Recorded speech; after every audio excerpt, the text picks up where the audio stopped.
Eu chamo Rosário Louro e sou a CEO da Gervis, que fundei em 1989 e à qual me dedico completamente desde 1994.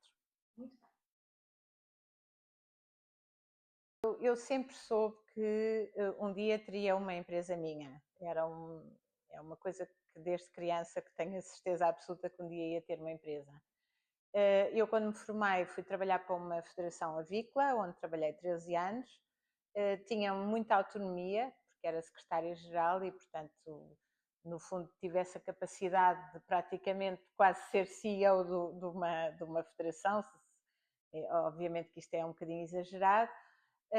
E a determinada altura senti necessidade mesmo de dar um passo em frente e então ter um projeto meu. Criei a Gervis para fazer consultoria económica e de gestão no setor agropecuário, que era aquele setor onde eu trabalhava e onde era mais conhecida e, portanto, tinha mais hipóteses de angariar clientes. E pronto, e foi assim que comecei. O objetivo era consultoria económica e de gestão. E depois, em 1996, tive a oportunidade de trabalhar um projeto no Caramulo, onde fui desafiada a transformar o Caramulo num destino turístico. E foi nessa altura que eu entrei na área da comunicação e do marketing. Comecei em turismo em 1996 e nunca mais parei até hoje. Bem, ser CEO nunca foi um objetivo de vida, nem um projeto de vida sequer. Portanto, o que eu queria mesmo era ter um projeto meu e ser CEO é a consequência de quem quer ter um projeto seu. O mundo da comunicação e do marketing era muito incipiente quando eu me formei. Aliás, o marketing era uma disciplina que tinha acabado de aparecer e era assim uma coisa um bocado vaga. E, portanto, não havia raízes para eu poder dedicar-me à área da comunicação. Além disso, as pessoas que se dedicaram à área da comunicação nessa altura eram ex-jornalistas e, portanto, eram todos da área de letras, eu era da área de ciências, não era o caminho lógico. Mas a área da comunicação e do marketing sempre me interessaram. E quando trabalhei nas associações avícolas, tive a oportunidade de trabalhar imensas campanhas de publicidade. E era de facto uma coisa que eu gostava muito de fazer e que foi muito inovadora na altura, porque obviamente que o setor agropecuário é um setor muito conservador e não havia muita gente a trabalhar a área do marketing. Comecei, correu bem e portanto sempre senti que era uma coisa que eu gostaria de fazer, mas de facto não tinha nenhum background nessa área.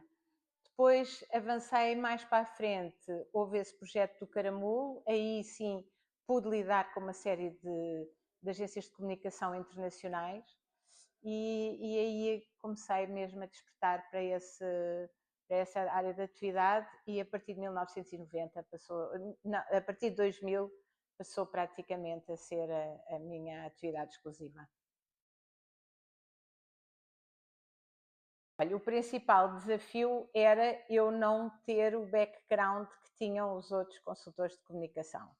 Eu vinha de uma área de gestão e da economia, eles eram todos ex-jornalistas, portanto, víamos o mundo de uma maneira muito diferente. Eu via o mundo todo virado para os números e para os resultados, eles viam no mundo todo virado para as notícias e quem é que põe a primeira notícia no Expresso ou no Público ou onde for. Portanto, logo aí, de facto, percebi que tinham uma visão muito diferente e também achava a área da assessoria mediática muito redutora. Eu achei sempre que a comunicação só fazia sentido se fosse integrada e incluísse assessoria mediática, redes sociais, eventos, publicidade, mais tarde marketing de influência. Portanto, quando eu tinha que fazer um projeto de comunicação ou um plano de comunicação, nunca pensava só num plano em termos de assessoria, pensava num plano num todo. E isso foi uma coisa que nos diferenciou desde o princípio. Nós fomos, de facto, pioneiros nesse aspecto.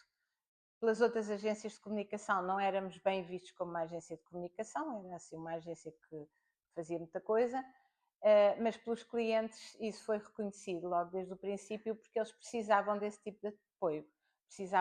Percebiam que a área da assessoria não era suficiente para eles atingirem os objetivos deles e que precisavam sempre de ter propostas integradas.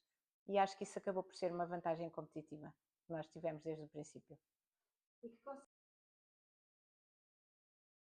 Bem, uma pessoa que queira ser empreendedora e ser CEO, como vocês acham que CEO é um objetivo, mas não é um objetivo, que queira ter um projeto próprio, primeiro tem que ser uma pessoa segura, tem que ser alguém que acredite na capacidade dela própria e que perceba que se falhar não é nenhum drama. E o conselho que eu dou é avancem, vão falhar muitas vezes, mas no fim vai valer a pena. Em 1996, claramente o projeto do Caramulo foi decisivo para esta mudança da gestão e da economia para a parte da comunicação e do marketing. Depois, em 2000, ganhamos a Autoridade de Turismo da Tailândia, que ainda hoje é nosso cliente, e isso foi um marco decisivo para depois nos projetarmos no turismo internacional. Depois, em 1990 não, em 2007, trabalhámos o projeto Compre o que é Nosso, que depois mais tarde se veio a converter no programa Portugal Sou Eu, que ainda hoje funciona e que também é nosso cliente. E esse foi talvez um dos desafios maiores que nós tivemos, porque tivemos mesmo que integrar a comunicação e o marketing de uma maneira total e foi um projeto muito bem conseguido. Depois, em 2013, foi a Feira das Viagens. A Feira das Viagens consolidou muito os nossos contactos em termos de turismo e hoje em dia nós conhecemos toda a gente do mercado de turismo e toda a gente nos conhece um bocadinho por causa da Feira das Viagens. Depois tivemos, em 2018, a nossa adesão a uma rede internacional de agências de comunicação especializadas em turismo e lifestyle, que é a PR World Network.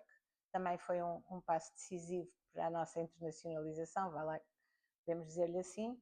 E depois, em 2020, em plena pandemia, ganhámos o turismo do Dubai, que acabou por se revelar também um cliente muito importante.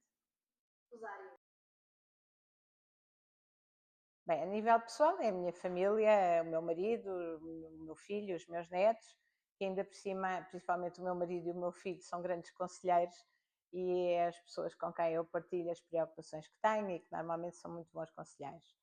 E são a minha prioridade e, de facto, essa é a minha única prioridade da vida. A parte profissional, para mim, sempre funcionou um bocadinho como um hobby. Eu gosto de trabalhar, acho que é importante nós sermos úteis na vida e eu arranjo uma maneira útil de passar o meu tempo a fazer coisas que gosto e foi isso que fiz a vida inteira. Gostava de lhes dizer que nunca façam nada que as façam infelizes. A vida é muito curta e nós não podemos perder tempo a ser infelizes. Portanto, se alguma vez acharem que não que estão infelizes a fazer o que estão a fazer, parem e comecem de novo. Mesmo que isso tenha prejuízos financeiros, que normalmente tem, mas não vale a pena, nós não podemos ocupar o nosso tempo a ser infelizes.